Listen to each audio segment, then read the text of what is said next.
All right, thanks everybody. Appreciate you being here for the program. And welcome. I'm Webb Brown. I'm the President and CEO of the Montana Chamber of Commerce and the Executive Director of the Montana Manufacturing Association. Thank you for joining us at the 2018 Manufacturing and International Trade Day. And if you would now, please just join me for a moment of silence to think of those who are protecting and defending us around this great nation today, wherever they are.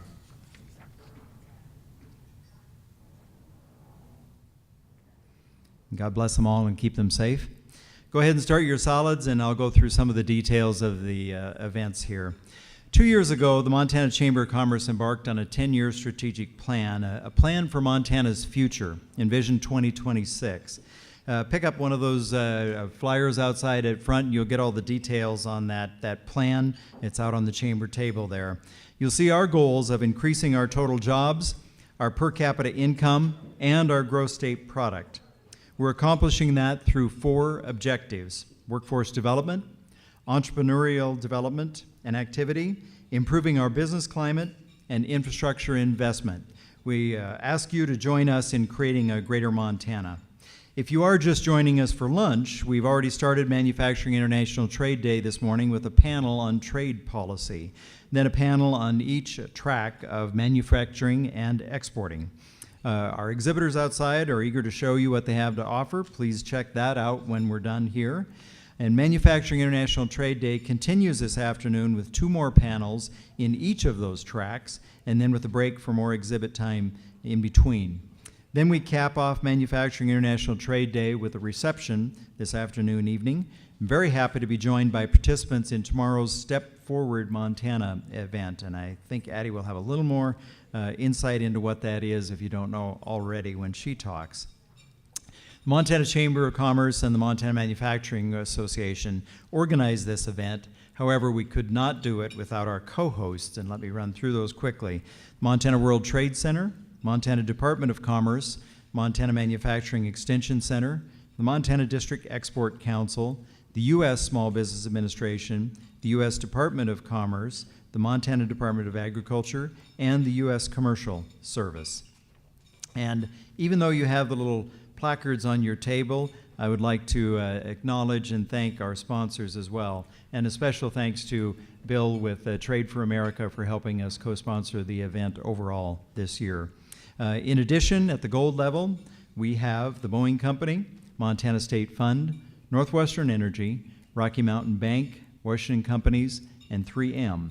At the silver level, we have employers, LC Staffing, Payne West Insurance, Plastic Design and Manufacturing, Tow Hall, Town Pump Hotel Group, VisionNet, and Whipley. And then at the copper level, Blackfoot, Great Falls Development Authority, Great Falls College of MSU, Montana Hydraulics, and Woods Power Grip. How about a hand for all of our sponsors?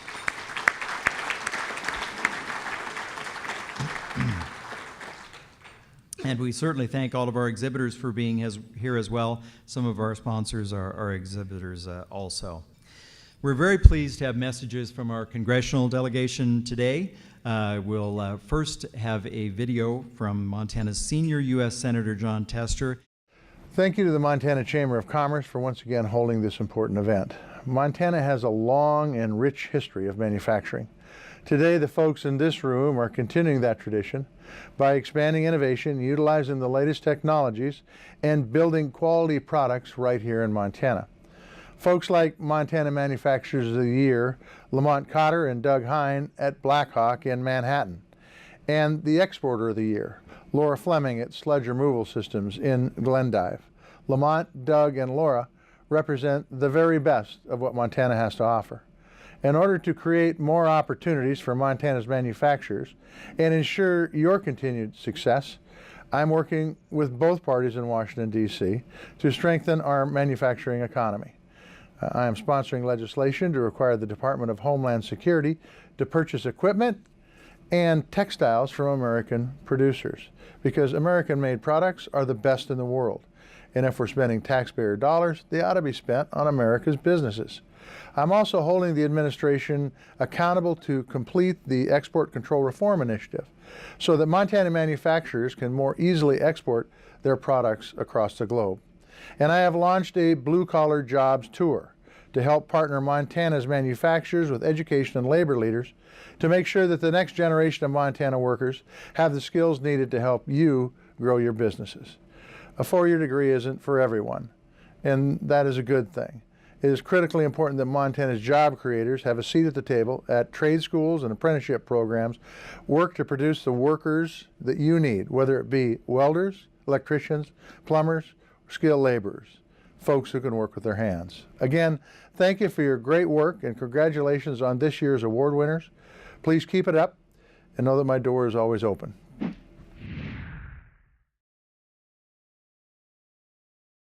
Welcome to Missoula for Manufacturing and International Trade Day. First, I'd like to give a big shout out to the Montana Chamber of Commerce for putting on this most important event today. You know, with 95% of the world's population outside the United States, it is critical that the U.S. is engaged in free, fair, and smart trade. It is a priority of mine to ensure that Montana manufacturers can sell their products on this global stage. In fact, I recently met with President Trump in the White House to encourage him to re-engage in the Trans-Pacific Partnership, a trade deal that would allow Montana businesses to have easier access into these very important Asian markets. And while I continue to work on your behalf in Washington, D.C., I encourage you to reach out to me with any thoughts or ideas you might have. You can contact me in any of my offices across Montana or in Washington, D.C. Thanks much. Hello, Greg Gianforte here. I appreciate the opportunity to check in with you. I am honored to serve as your lone voice in the U.S. House of Representatives. It's a responsibility I take very seriously. America is special. Regardless of background, we can earn a decent living, raise a family, own a home, contribute to our communities, and retire comfortably. To get there, we work hard, persevere, and take personal responsibility. That's the American dream. And opportunity is a cornerstone of our country. But many have felt the American dream slipping out of reach. Too often the federal government stands in the way with unnecessary regulations, reckless spending, and high taxes.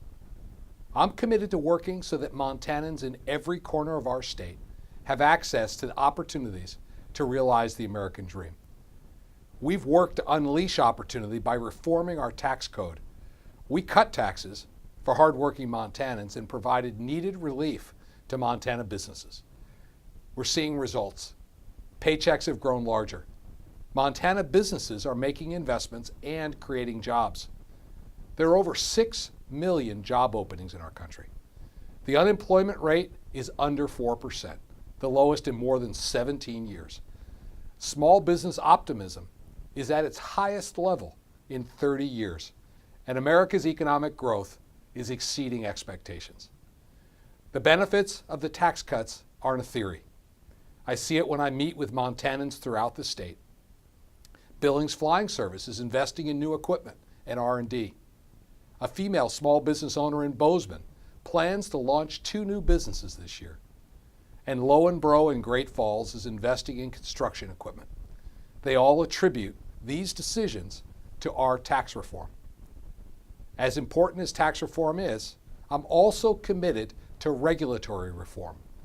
The House has passed a series of bills that reverse unnecessary Obama-era regulations, require a cost-benefit analysis for proposed new regulations, and start a review of existing regulations. These are just a few examples of how we're working to cut red tape and create an environment where Montana businesses thrive. Unfortunately, many measures to cut red tape are stuck in the Senate. Earlier this year, I led a bipartisan effort to eliminate outdated border taxes to protect Montana manufacturing. The miscellaneous tariffs bill could save Montana manufacturers nearly $1.4 million and protect more than 20,000 Montanans who work in manufacturing. Finally, I'm proud to receive the Spirit of Enterprise Award from the Chamber of Commerce. I'll continue standing up for Montana businesses and pro-growth policies as your lone, strong voice in the U.S. House of Representatives. There's much more to do this year in Washington and in our communities. Let me know what I can do to help you. My door is always open. Please don't hesitate to reach out to me or my staff for anything. Thank you, and God bless. Love that man's haircut. This event has evolved from originally a biennial trade day at the Capitol, starting in 2009, to the current format that we have now in combination with the Manufacturing Association. But even before 2009, the Montana District Export Council was recognizing exporters since at least as far back as 1997. But let's talk first about manufacturing. In Montana, that used to mean sawmills and refineries. Now it's so much more than that. There's some statistics in your packet there. Give you a chance to look at those as we go through. But let's just leave it at the point that manufacturing is big business in Montana, even if it's made up of a lot of small businesses overall. And the outlook is good for 2018 and beyond, with many manufacturings expanding and feeling more enthusiastic about the future, according to the most recent manufacturing survey, which we just heard in a panel earlier. I will tell you also, because of our Manufacturing Association, I serve on the board of the National Association of Manufacturers. And the last few meetings that we've held, I have never seen the optimism for manufacturing in America that strong. And I know that it's similar in Montana as well. The Montana Chamber of Commerce formed the Manufacturing Association to serve as the state's manufacturing promoter. Association has 4 basic purposes: connecting manufacturers and their supporters in things like this event, for example; advocating for legislation and rules that benefit manufacturing; supporting and promoting international trade — yes, the World Wide Web has the tie on today; and educating Montanans about the importance of manufacturing. But we've added another task, designating a Manufacturer of the Year. Today we're presenting that title to another Montana company. I can tell you we were very pleased with both the quality and the quantity of applicants that we got. However, there's always room for more. So next year when this opens up around the beginning of January, if you have a favorite manufacturer in mind, nominate them and ask them to submit an application. There truly are some very outstanding businesses out there, and I look forward to meeting even more of them in the future. We base these awards on things like profitability, exporting, and community involvement, but we also focus on a commitment to and culture of safety in the businesses, a very important issue for us. And now to help me present the award for the 2017 Manufacturer of the Year, I asked Kevin Pullen of Boeing to come forward. He's the chair of the Montana Manufacturing Association this year, and while he's doing that, I'll tell you a little bit about the award. Thanks to Operations Director Dan Brunel. Where is Dan? Sitting somewhere, maybe he's parked outside. He approached the team at the, there's Dan, Helena College of University of Montana, and they actually created this award specially just for the winner this year, making it a very unique and unusual award. And I'll tell you, this reel actually works, and it can be dismounted. So what a great concept. I tell you, thanks so much the folks from Helena College. Art Warner and John McLaughlin are here somewhere. Definitely want to thank them right here. Thank them for getting the team together and using it as an instructional tool, not just to produce an award, but as an instructional tool overall. So now let's have Kevin tell you about the recipient of this award. Stay there. Maybe better put it here. You know, I'm proud to say that we get most of our talent out of Helena College, and this is just a great example of the talent that we get, and so really nicely done. So today here we're talking about the Manufacturer of the Year Award, and so when we think about what makes a great manufacturer, you know, oftentimes we think about quality. They produce a quality product. It's a product that the customer desires and that they want. We think about delivering on time in the right quantity. We think about cost, getting value to the customer, creating a work environment where employees feel safe, where we have low recordable injuries, no lost workday cases. We think about a work culture where people want to come to work every day, where they have a great benefits package and they can contribute their talents. And certainly, you know, with all the entries that we had, I would say all the entries certainly qualify for Manufacturer of the Year that we had. I think we had 9 total. But there was one company that really differentiated itself, I think, from the rest of the pack. And so I have just a brief synopsis of Vista Outdoors Blackhawk and what makes them special and why we're recognizing them for Manufacturer of the Year. So Vista Outdoors Blackhawk of Manhattan, Montana, facility employs roughly 150 people. They were founded in 1993. Their facility is a one-stop shop for research, development, production, quality, and customer service, and provides opportunities for internal promotions and personal growth and development. As a large manufacturer in the Gallatin Valley, they are a strong community partner, actively participating in community events. They're engaged in providing educational opportunities and career pathway exposure to high schools and college students. Along with promoting the importance of manufacturing jobs, Blackhawk is a Main Street, Montana and Montana Manufacturing Extension Center partner, a key founding member of the Greater Gallatin Valley Manufacturing Partnership and Prospera member.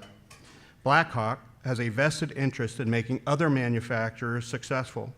Tours are provided which enable fellow businesses to learn best practices in lean manufacturing. They have opened their doors to many companies statewide as well as Wyoming, and they also involved in business development initiatives such as the Gallatin Valley Lean Alliance and technology workshops. Employees at the facility participate in community service projects, donating their time and resources to important initiatives such as the United Way, veterans and active duty military organizations, along with local community programs. Employees have participated in teaching a 10-day interactive manufacturing curriculum in Three Forks High School. This initiative is intended to foster interest in manufacturing jobs and expose students to career paths while reducing misconceptions pertaining to manufacturing environments. Blackhawk is a leader in the Gallatin Valley in automation and advanced manufacturing technology. They openly promote the sharing of best practices in businesses to business workshops, tours, and educational exposure. Clearly, Blackhawk is an example to all manufacturers in the state of Montana. And today, I'm proud to recognize Blackhawk with a Manufacturer of the Year award on behalf of the Montana Manufacturers Association and the Chamber. So, Lamont.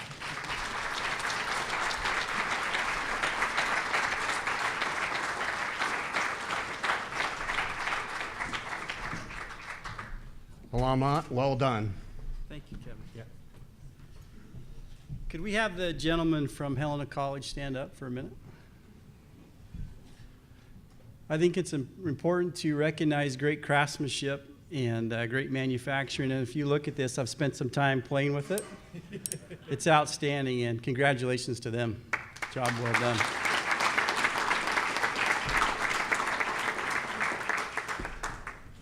I love manufacturing, always have. Manufacturing is taking raw materials and transforming them into something of great value that others will trade their money and their time for. This is a great example of that, and I'm just proud to be a part of manufacturing in general. We're honored and excited to receive this award, and I want to thank Kevin and Webb and the Chamber for recognizing us for our efforts.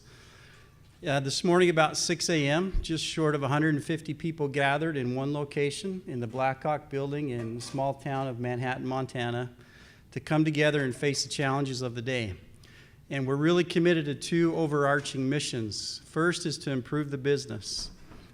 We are committed every year to drive costs down, to be more efficient, to improve the quality of our product, and to bring the very best product to market year over year. Second is to improve the community in which we live and reside in. And we appreciate the recognition for both those 2 missions that we're deeply committed to. Appreciate this award and excited to see who wins it next year. Thank you.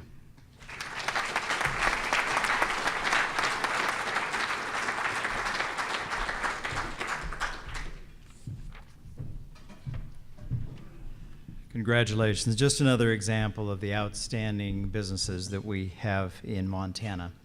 Many manufacturers export to other states, and basically you have to if you're in Montana, because there's only 1 million of us within the borders anyway. But today we're focused on international exports. whether it's just across the border to our largest trading partner, Canada, or around the world in emerging markets. And Montana has been making great strides in exporting. We sometimes overlook, in fact, had a conversation with Margaret Baki, our membership director, the other day about exporting and what qualifies. But we basically count any new money from other foreign sources to Montana as international trade. Foreign direct investment, for example, is alive and well in Montana. Students from other countries on our campuses are also international trade. That's new foreign dollars to Montana. Of course, another huge industry in Montana also benefits from an influx of international currency, and that's international visitors and our tourism dollars overall. Again, in the program, we have some statistics. I do want to make one little note. The last box is 13,079 U.S. jobs supported by goods exports. That's in Montana, not the whole country. So 13,000 just in Montana that are supported by goods exports overall. An important player in Montana international trade is the Montana District Export Council. The Montana DEC is a volunteer organization drawn from Montana businesses, government agencies, and nonprofits.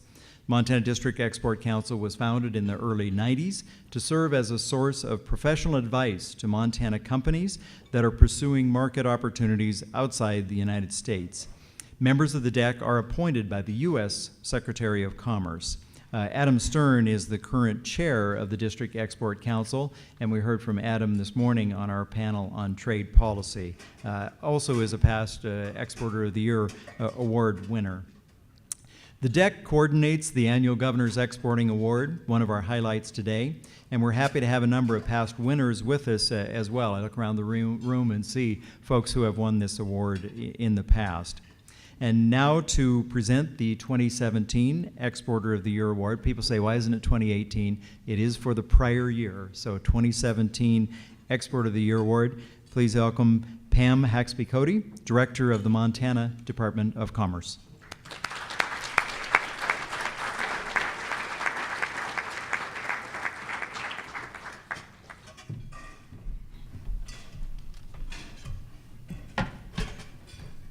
Lower this, she told me I could. Good afternoon, I'm Pam Haxby-Cody. I'm the Director of the Montana Department of Commerce, and I'm thrilled to be here today. I'm probably going to repeat a little bit of what you already know, but because it's such great news, I'm going to repeat it anyway. We all know that Montana's economy is growing, and it's stronger every single day. We continually rank #1 in the nation for startup activity, and Montana is among the top 5 states for Main Street entrepreneurship. More Montanans are working now than at any other time in our state's history, and our wages in Montana are growing faster than in most states. Because of the folks in this room and other in and around Montana, we're leading the nation in manufacturing growth. Business and industries are growing and expanding, which in turn creates jobs and revenue. SRS Crisafulli is a shining example of this. Markets outside of the United States include 95% of the world's consumers and 80% of its buying power. Exporting is important to Montana's economy because it provides access to these markets, which helps our Main Street businesses grow and diversify their sales. The Department of Commerce works with a network of partners, many of you in this room, and you're very important to us. In fact, the Montana Department of Commerce wouldn't exist without you folks in this room. And you, our partners, they help us prepare for success, or we help, with our partners, we help manufacturers like yourselves prepare for success in selling internationally and remaining competitive in the global market. The Export Office at Montana Department of Commerce, headed up by Angie DeYoung. Angie is here, thank you. Cannon Lurkins, Cannon is here. They do a lot of work to help you folks. They're highly qualified, they're passionate about what they do, they know what they're talking about, and they're here to help you, and I'm proud to be able to work with them. I also want to give a shout out to our partners here from SBA. The SBA they help us every year, and we've been able to receive this grant through the State Trade Expansion Program, the STEP program. I want to thank Wayne Gardella, the state director. Where's Wayne? Thank you, Wayne. And I also want to thank Bob Steiner, or Bo Steiner. Bo, are you in here? Thank you, Bo. We really appreciate receiving that grant. It's very important to us, and it helps a lot of manufacturing companies, and I bet there's a lot of in this room that it has helped. So thank you so much for that opportunity.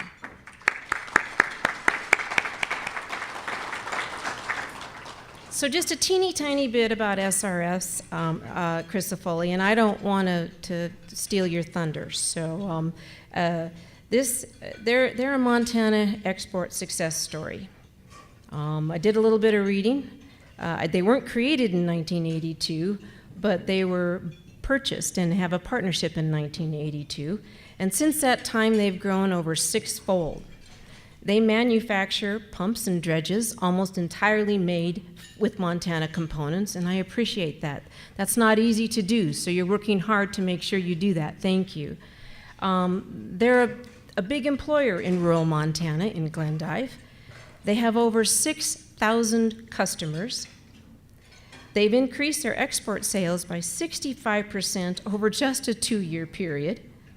They sell to 35 different companies or countries, and they are now a 2-time Export of the Year recipient. And with that, I want to turn it over to a Butte boy, someone who's just moved back to Butte, Eric Lilberg, to talk a little bit about his company and to present him with his award.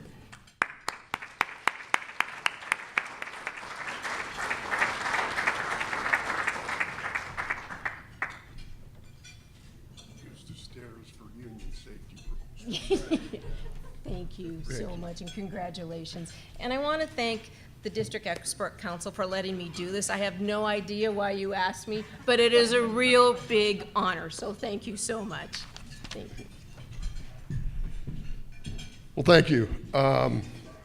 We mentioned 35 different countries. I've been able to go to quite a few interesting places. I've installed dredges in New Zealand and Australia, France, Nova Scotia,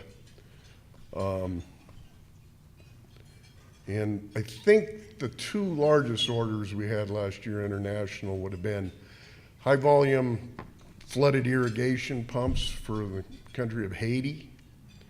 It was a large order. And the second was for a dredge in Guayaquil, Ecuador. I went and installed it, and by day 3 I had heat stroke. But it was at a wastewater treatment lagoon. Our luggage was lost, so 3 days we wore the same clothing. Lucky they let us stay in the hotel. But it's for a wastewater plant in Guayaquil, which is about a 2 million population town. It's the only wastewater treatment plant in the city. The rest goes into the river, which ends up in the ocean in about 20 minutes. So it's 10% start that it's helping clean. They go to drying beds, landfill it. So we do see a lot in South America in regards to there being a little bit behind how we treat waste here, although we still do the same thing. We have several dredges in Montana, Billings Drinking Water, Bozeman Wastewater, Butte Superfund. So always remember Montana. And we also have a large customer base in Canada. And I think that's probably where we achieved 10 years ago. There was about 7 or 8 dredges go to the uranium mines in northern Saskatchewan, which was an interesting place to visit too. So I encourage everybody to work at the International. It's a bit of a challenge. Luckily there's Google Translate and things, make it a lot easier nowadays. But thank you very much. Have a nice meal. Appreciate it very much. Congratulations. Congratulations to both our winners, and obviously, again, you can see why these folks have been selected there. But on the other hand, there are countless stories very similar to this across the Treasure State. Speaking of another treasure, it is my great thrill to introduce our keynote speaker today. Addie Lordeman is Montana. I got to know her when she won the Step Ahead Award through the Manufacturing Institute of the National Association of Manufacturers a couple of years ago, and we've been trying to get her out to Montana to speak since then, and today is that day. I'm not going to read through the bio that you have included in there. Her mother wrote that for you, so we already have that. And in fact, let's welcome Daryl and Carlene Lordeman all the way from Glendive here to see Addie speak today. So,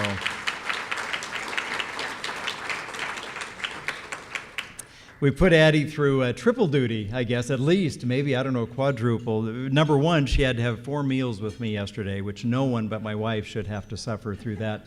Anyway, so we had a full day packed full of going out and meeting people and talking about engaging more women in manufacturing, which is what the Step Ahead and the Step Forward Award is all about.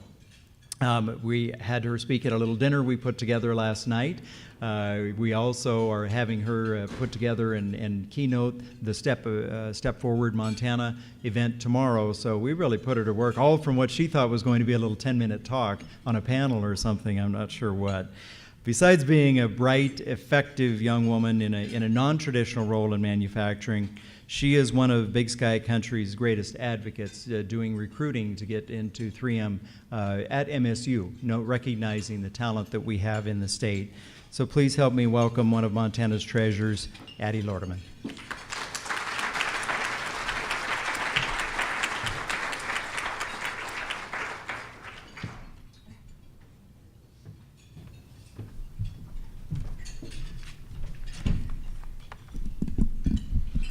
All right, good afternoon. I'd like to send an appreciation and gratitude towards Blackhawk and SRS Chrysophilia for your wonderful award.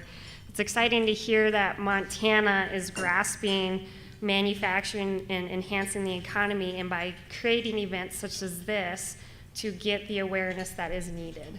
I also want to thank Webb Brown and the Montana Chamber of Commerce for inviting me to come out here to speak to everybody here. It is my passion and excitement to encourage women in manufacturing, but I also love the state of Montana. I am a native. I came from Glendive, and I went to school at MSU, and anytime I can pitch in for Montana, advocate, anything I can do, I'm there 100%. So going along Montana's Chamber and Vision 2026, there are 3 components to how they plan on being successful with growing the economy of Montana. That's through advocating, through collaboration, and through education. And so today I'm going to tell you my story, and through that story you'll hear several different examples of collaboration and advocating, and then I'll tie it up with education. The other aspect to this speech is I am a woman in manufacturing advocating for them. I have some very interesting stories and journeys along the way that were challenges that I had to face, but I took them head on, and I want to be that role model, and I want to encourage other women in manufacturing that we can do it, and that yes, the fact is that it is a man's world, but the world is changing, and there's women such as me that are going to create some ripples in the water and change things up and shake it up a little bit. So, on to my stories here. So I was born and raised in Glendive, Montana. I went to school at Dawson County High School, and that is where I first ran into my high school chemistry teacher who inspired me to pursue a degree in science and in engineering. He needs to be recognized because he was such a wonderful guy. His passion, his excitement, his involvement into growing that development in me was critical, because I came out of his classes just excited saying, I want to be in chemistry or chemical engineering. And so it was in high school when I got introduced to the science education aspect. coming out of high school, knowing that I wanted to go into manufacturing and knowing that it's kind of a man's world, I wanted to get some hands-on work. I wanted to know what is it like to actually, get out in the field and do some work. And so I got a summer job with WBI Energy as a grunt worker. And so I got to work on a summer construction team that was all men. And it was a fabulous experience. Those guys were absolutely wonderful. It was also eye-opening to actually be doing work, anywhere between painting doors to pulling dandelions to digging ditches, to even being 20 feet under the ground, being a welder's assistant. I had the privilege of having all of that wonderful, valuable experience that I could take towards my career at 3M and have the empathy and the compassion towards the operators and technicians so that when I work and collaborate with them, I know exactly what they're doing. So coming out of that summer job, I had to pay for college all on my own, which I'm very proud that I did do that successfully. And so I decided to go to Dawson Community College. As an advantage, DCHS and DCC had a program where the advanced placement classes offered at the high school transferred to the community college. So I said, well, I've got enough scholarship money to pay for my full year. I can transfer some college credits and start off with 10 credits right away and save some money. And then there's the aspect of, I suppose I gotta live with my parents for another year, but I loved it and I appreciate everything that they did for me. So I went to DCC for the first year and then transferred to MSU the following year. And MSU is a wonderful, fantastic university. I'm a diehard MSU fan, all over in the Twin Cities where I currently work. I've got, MSU shirts and flags and whatnot, and so everybody knows and recognizes me as an MSU alumni. It was at that point that I ran into a couple professors that kind of impacted my career, my job as well. There was a professor that was my sophomore year that was hardcore, strict to the T, going to push you to the full limit and expect the best out of you. And a lot of people, a lot of the women took that as intimidating, scaring, and a lot of them actually dropped out of the degree. But I actually kind of took it as a motivation and a kick in the pants, like let's get going, and took his encouragement and moved forward with it. I remember specifically there was a test that I took with him that I didn't do quite as well as I thought I did.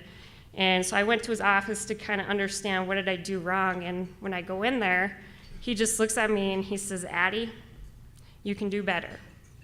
And he just walked right out.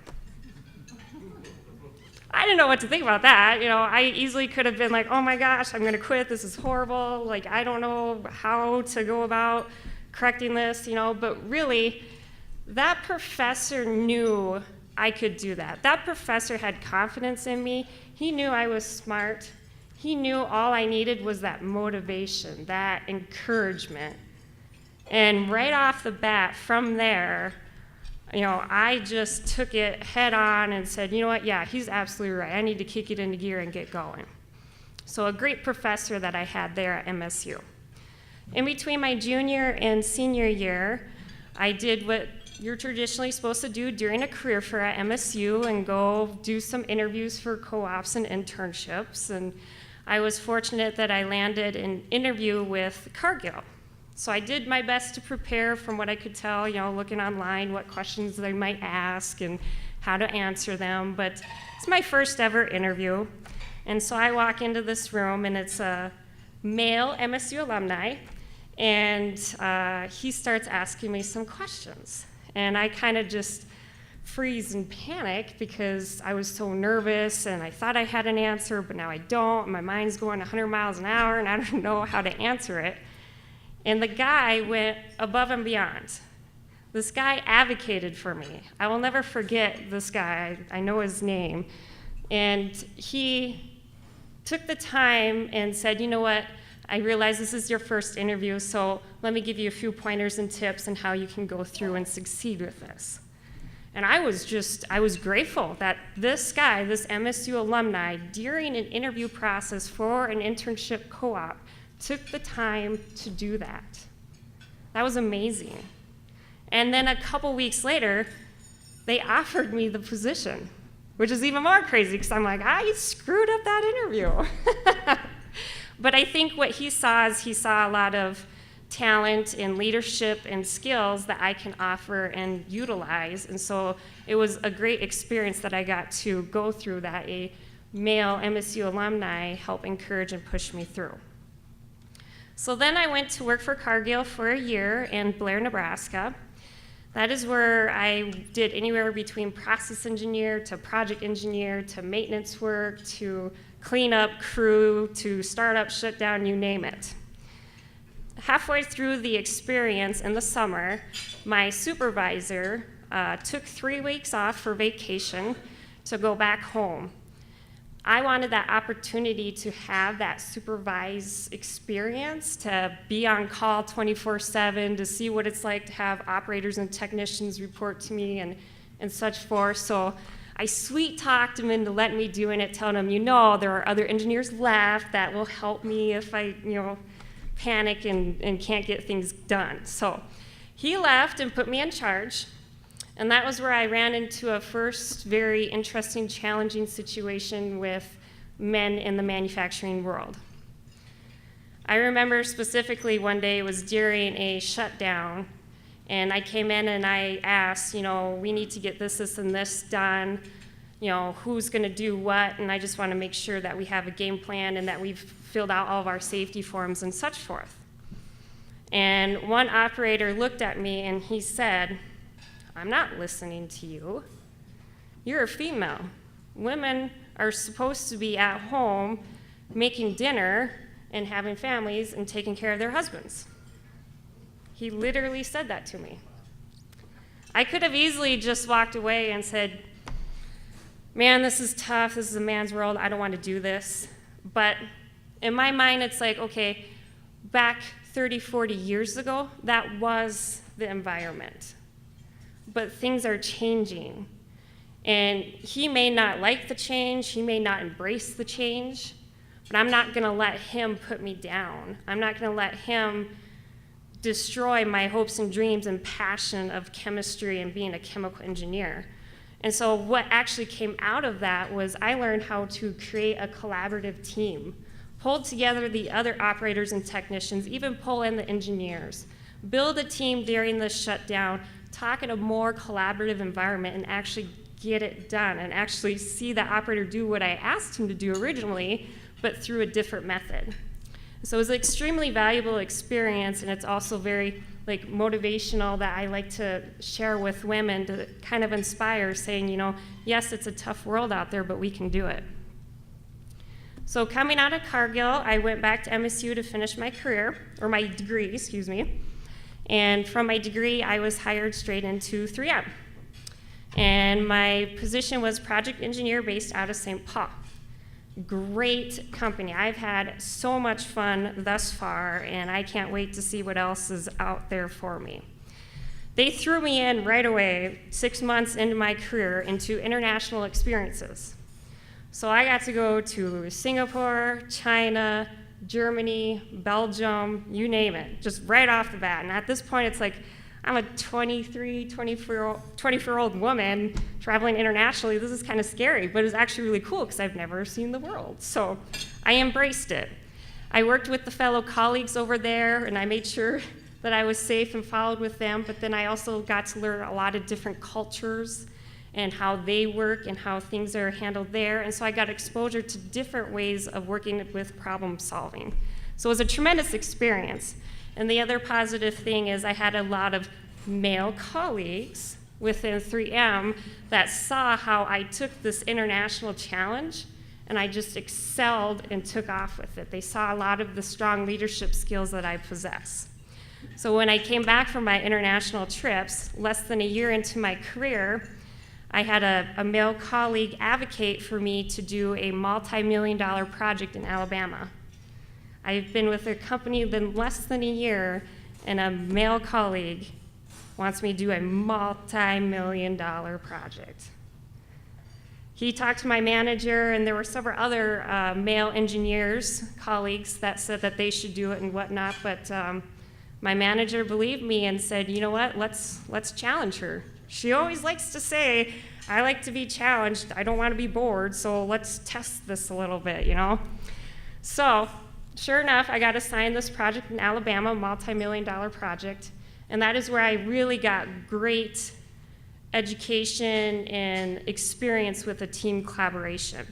It was a very detailed chemical engineering process design. I'm just fresh out of college, but I was able to find technical experts, software engineers, electrical engineers, mechanical engineers, pull them all together into a collaborative team and drive the project forward to success. We were able to complete that project on time in 2.5 years. We actually saved the company a couple $1 million because our team did a wonderful job finding reused equipment that we refurbished, and we were also able to use sourcing and collaboration through competitive bidding. And so on the bonus side, the company also saved a couple $1 million through my collaboration of my team and the motivation moving forward. So then several other projects came along. One in particular was already halfway through as a project in Tennessee. It was a team full of men executing it, and about 3-4 months into the project, the overall team leader said one of the males is more of a technical guy, not a project lead, and so it's kind of, that part of the project was kind of lacking a little bit. And so he recognized that he needed to change things up, and that guy, these are all different colleagues of mine, that man went to my manager and said, I want Addie. I need Addie to run this portion of the project because she's a go-getter attitude, she doesn't mess around, she'll go in there, shake things up, and get it done. So that was also a very interesting experience that I got to encounter, was a male being removed from a position and me taking his place halfway through a project. I tell you what, that guy was very upset, and we had a lot of heated discussions. But in my mind, it's like, you know, they put a lot of confidence in me to do this, and I wanted it. I said, bring it on, so let's bring it on. So it was a great experience, and it's a story I also like to share as well, that I can jump in and take those challenges and be working in a collaborative team. So then after that project, I moved on to another final project where it was in Oklahoma. And for the first time ever, it was a project where it was all women. Extremely rare. And I thought men were difficult to work with. Not picking on the women, but dang. These women, us 4 women on that project, we were just butting heads, grinding nails. We were having some fun, I tell you. We had some good heated conversations, but I had a pretty tough skin, tough backbone, that it's like, you know what? I've worked with men. I've been, you know, told that I don't deserve to be in the engineering world, and this is what you're going to throw at me? Like, bring it on, you know? So that's kind of my success story as a project engineer. About 4.5 years into my project engineer, like right when I started this Oklahoma project, my boss calls me into his office and he says, have you heard of the Manufacturing Institute? I said no, and shamefully thinking I probably should have since I'm in the manufacturing industry. Well, he's like, you are being nominated by several directors within 3M for the Step Forward Emerging Leaders 2016. And I asked him, well, what is that? So STEP stands for Science, Technology, Engineering, and Production. And it is a prestigious award that 30 women under the age of 30 throughout the whole United States, throughout all the different companies who are nominated, thousands that are nominated, are selected to receive this prestigious award. Alongside of that, there are also 100 honoree awards, which is that director level and VP level, that will come alongside with the emerging leaders for a big conference and a workshop. So I was thrilled and excited and honored to just be nominated, and then a couple weeks later, my boss comes up to me and says, hey, you won the award. It's crazy. And I'm like, I'm a Montana girl from a small town. And I went to Montana State, and look at me. So I'm really excited. So I go to the awards ceremony, and it was probably one of the most pivotal, inspirational points in my career thus far. Because I go there and I see 129 other women, 29 of them are my age or younger, 30 or younger, that are driven and passionate and excited and advocates for women in engineering, and they're successful and they are just gung-ho doing it. And then to see that there are women that are directors and VPs and CEOs who tell their stories of how they did have a family and they were still able to have successful manufacturing careers. To see all of that was extremely, extremely motivating. It gave me goosebumps, quite frankly. And so when I came back, I always had this dream of, I kind of want to be a manufacturing director, and if it happens, it happens. But when I came back from that conference, it's like, oh, I'm going to do it. I'm going to become that manufacturing director. I'm going to take matters into my own hands. So sure enough, I turned around and I applied for a new position, and I became a senior manufacturing engineer for our Scotch tape, Magic Tape. And so I'm currently there right now. Also coming back from that awards ceremony, I was so grateful and honored to have experienced that tremendous, valuable motivation and inspiration. And I looked at a lot of my colleagues, my women colleagues within 3M, and I thought, how fortunate am I to have gone through that? I'm one of 30 women. And there are so many women that could have benefited from that need to be motivated and inspired and get that sort of experience. And so, with the connections I got through the award, I got in touch with several VPs at 3M. I stayed in touch with the Manufacturing Institute, and within a year, December 2017, I pulled together a Step Forward Twin Cities conference successfully, where 11 multiple companies throughout the Twin Cities came together and 130 women were represented. I got to shake and meet the hand of every single 130 women that came to that conference. And it was so exciting. It was just so, I loved it because I paid it forward, and now I get to see other women be encouraged and motivated and move forward. And I continue to do that. I nominated the 2018 Emerging Leaders from 3M who, who won this year. And now Webb contacted me to come to this keynote speech for you guys, and I said, well, how about we do a Step Forward Montana? And so now I'm thrilled that tomorrow I will be giving a keynote speech and do some more inspirational talking to promote women in manufacturing. So in conclusion, through all that story, you heard about, difficulties and challenges I faced as a woman, but I overcame them and I saw it on a positive side and I used it to drive me forward. So being a role model for women in manufacturing. You heard stories of collaboration and how it was a team effort that came and brought everything together. And you heard stories of men advocating for me to have these great opportunities at MSU and at 3M. That national award I won, it is my award, but there are several fingerprints on that award that are not seen that I'd like to recognize for that award.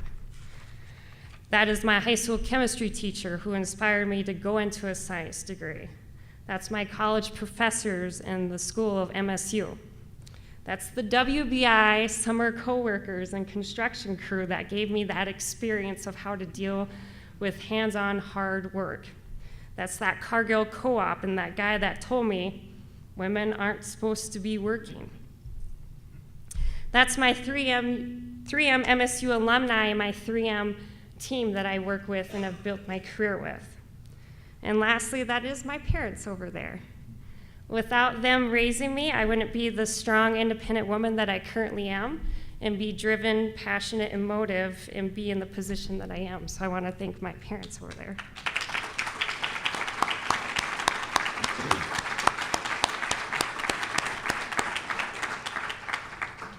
Okay, so on to the education piece. So there is no right or wrong way on how to get the economy going in Montana.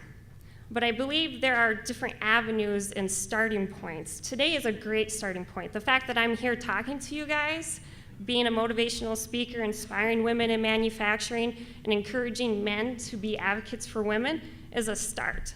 But my story is just one story of many MSU alumni, U of M alumni, Montana alumni, a lot of successful Montana alumni folks.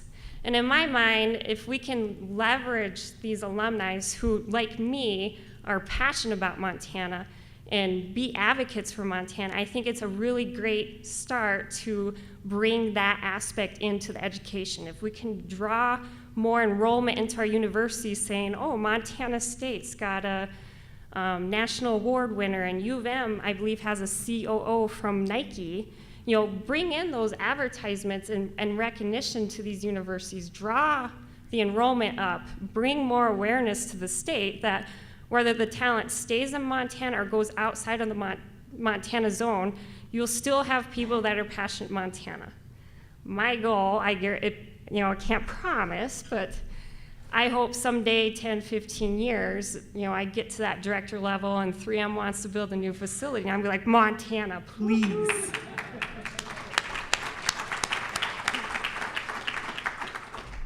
So in conclusion, I'm a big advocate for Montana.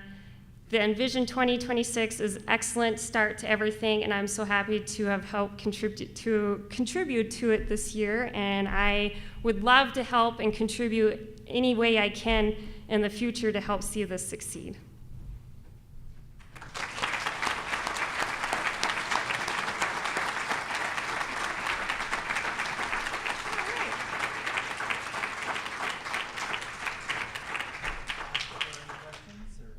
I am willing to take questions if anyone has some.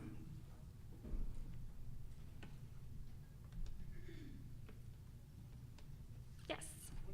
How did you get recruited out of college, and how do companies like ours recruit more Montana graduates and trade school graduates that people from Montana will stay in Montana? Yes, so that's a very interesting question. Back in 2005, 2006, 3M stopped recruiting at MSU. A lot of other big national companies that we've seen over the years have also stopped recruiting at MSU. However, we have an MSU alumni, Jean Sweeney, who is a VP at 3M, who wasn't gonna take no for an answer. And so she personally went out to MSU and asked the professors, give me your top female engineers' resumes, and I want to talk to them and see if they're interested in a career at 3M. So that's how I was personally brought in to 3M, and I was the first successful one brought in 6 years after we stopped recruiting there. And I'm very grateful she did that, and so now I chair the Montana State recruiting team and make sure that every year we go out there to Montana State, bring back some awesome resume and candidates, and then fight to a tooth and nails with the 3Mers and the hiring positions and say, hey, we need to get some of these in. And I can successfully say the 5 years that we've been doing the kind of the recruiting behind the doors, we have successfully brought in 8 MSU students into 3M.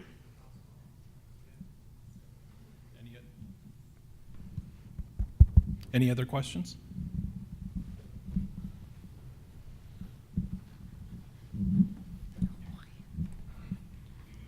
Hello, I want to know if you have your own methodology to collaborating people.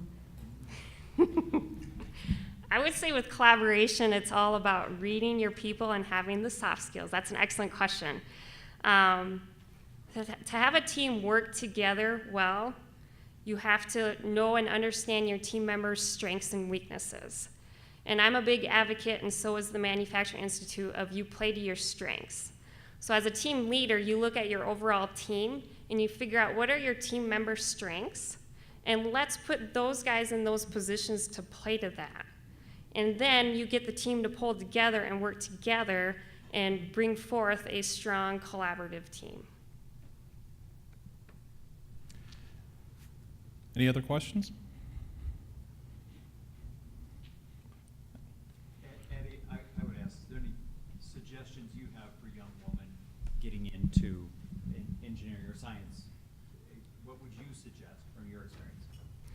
I would suggest to never give up. I mean, you're gonna run into tough times. You're gonna run into people who might judge you and give opinions, and you know, you heard those kind of stories. But it's your life, it's your goal, it's your dream. Do what you want to do. And there are successful women out there. There are gonna be more of them, and I plan to be a role model to inspire more of them to do that. And if I can pay it forward and inspire more women, those more women will inspire more, and it's just that trickling effect. And so I would just really tell them, stick to your guns, be passionate, and move forward with what you want to do with your life.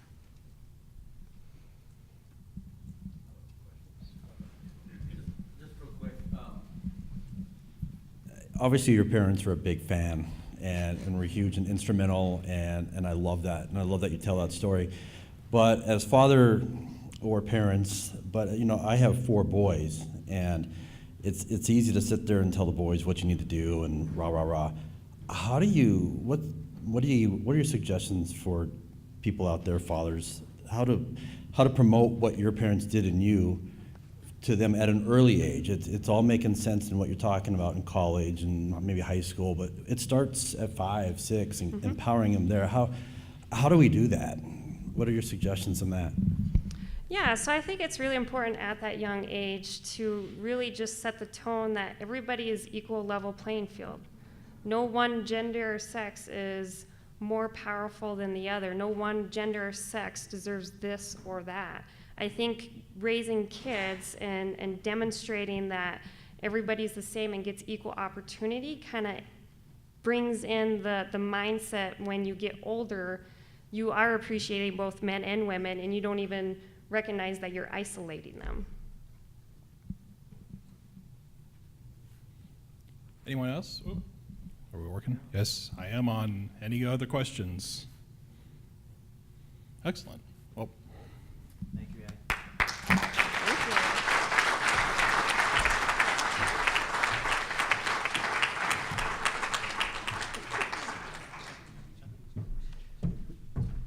I just have a question for Mom and Dad. Would you disown her so I can adopt her? Please, please.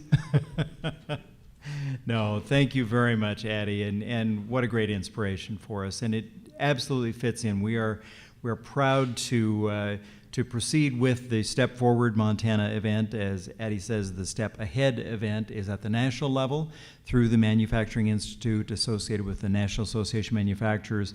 But we intend to do exactly what they do at the national level here in Montana. So tonight at the reception, we'll be joined by some of the ladies who will be, and men. We want men to be advocates and supporters and collaborators as well. So look around and talk to some of the folks at reception. And if you haven't registered for tomorrow, be happy to have you. We got breakfast served, I think, at 8 and 8:30. Addie will make some comments similar to what she did, but more specifically to the program and how to develop it in Montana. A.J. Jorgensen, who is with the Manufacturing Institute in Washington, D.C., will be here to talk about some of the data. What are the gaps? What are the barriers? What are the pathways forward to encourage more women in manufacturing? As we talked about in Vision 2026, one of the areas is workforce development. We know that we could have more women in the workforce, but it may take some creative solutions to think of things like childcare, to encourage women to be not only involved but in advancing in manufacturing careers. We will have a panel of women in manufacturing. One of them is Jackie Clark, Ash Grove Cement. Jackie was just recognized as one of the Step Ahead winners earlier this year as part of the Manufacturing Institute's program. She's actually, it's a little bit unusual because she's not a hands-on manufacturer. She's government affairs for a manufacturing company. It's Ash Grove Cement in Montana City, right outside of Helena. Jackie sits on our board of directors. So Jackie is coming to talk about her career, why she made the switch from a retail job to a manufacturing job and has never looked back and is very proud of that fact. So we have the opportunity to do that. The final part of tomorrow's Step Forward Montana program, we'll be talking about what are the next steps. literally, to nominate more women for the awards, whether it's the emerging leaders, the under 30, or whether it's women that are established in manufacturing already but need and deserve recognition. So we strongly encourage you to participate in that Step Forward program as we go forward. Today's event, Manufacturing International Trade Day, continues on into the rest of the afternoon and then into that reception. We encourage you to take some time now to visit the folks that are out there showing what they have to offer. A lot of good resources, support, products, and services that we'd like to have you visit with them about. We are very grateful to our sponsors, to all of our speakers. There's been a number of great folks already, and we have panels that are put together this afternoon that are outstanding speakers as well. We thank our partners in this event. We congratulate again the winners of the awards and encourage others to apply that for the future. I do want to thank, I mentioned Dan Burnell with the Chamber staff and Margit Baki, as well Alexandria Klopmeyer, who is our communications director. And then I don't know, Stacy's probably out still staffing the front desk there, Stacy Dorrington, who put the event together. I very much appreciate their involvement and help in doing this. I encourage you to enjoy the rest of the afternoon, and then throughout, keep up the good work. Thank you.